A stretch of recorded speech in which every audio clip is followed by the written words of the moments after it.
عليكم حبيباتي، كي راكم ملاح. اليوم جبتكم وصفه جديده، هي عباره عن مقارون سلطه يجي بنين، واحد الصلصه جد جد رهيبه وتجي بنينه بزاف وما تشبعوش منها. نتمنى حبيباتي تجربوا الوصفه وغادي توليو ما تستغنوش عليها، واذا جربتوها عجبتكم ما تنسوش الاشتراك في القناه.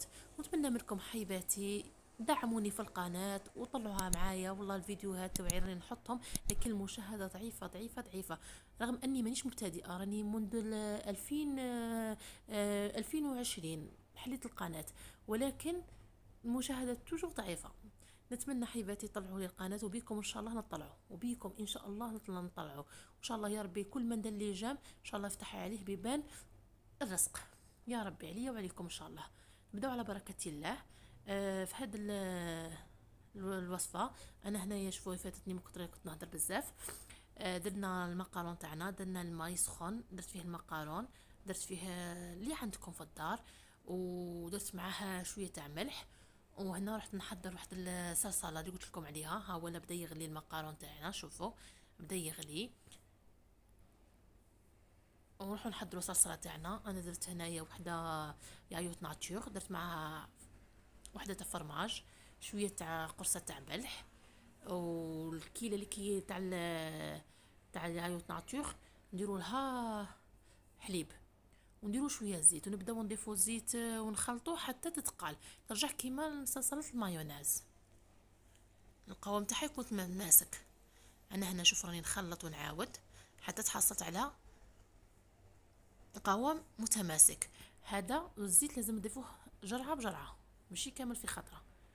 هنا المقارون تاعي انا بعد ما غلا صفيته حطيته في الكسكاس خليته يصفى.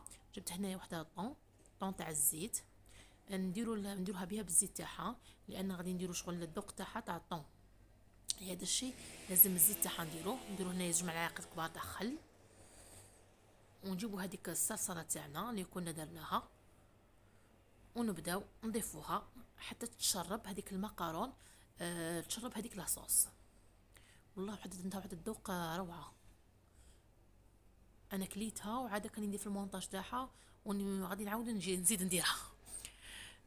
نخلطهم مليح هكذا المقارون مع ديك الصلصه باش يتشربها. وهنا جبت انايا شويه كاشير، حبيت نقطعها مرصويات هكا صغار. انتم اذا ما تحبوش الذوق تاعها تنجموا ما تضيفوش، ضيفوا الحاجه اللي عندكم في الدار، ولا تقدموها هكا وحده ثاني كتجي بنينه. نقطعوا كامل دي مرصويات هكا صغار، يعطيها تانيك ذوق الشباب. نحطوها في الثلاجه ونخلوها تبرد واحد نص ساعه قد ما تشرب صلصله ونقدموها. وهنا حبيباتي هيا الصلصه تاعنا بالمقارون، والله تجي بنينه تجي هايله. نتمنى حياتي كن على درب التفاؤل، عيش حياتك بالفضائل، وابتسم للغير تلقى بيننا أعلى المنازل. والسلام مع فيديو آخر إن شاء الله.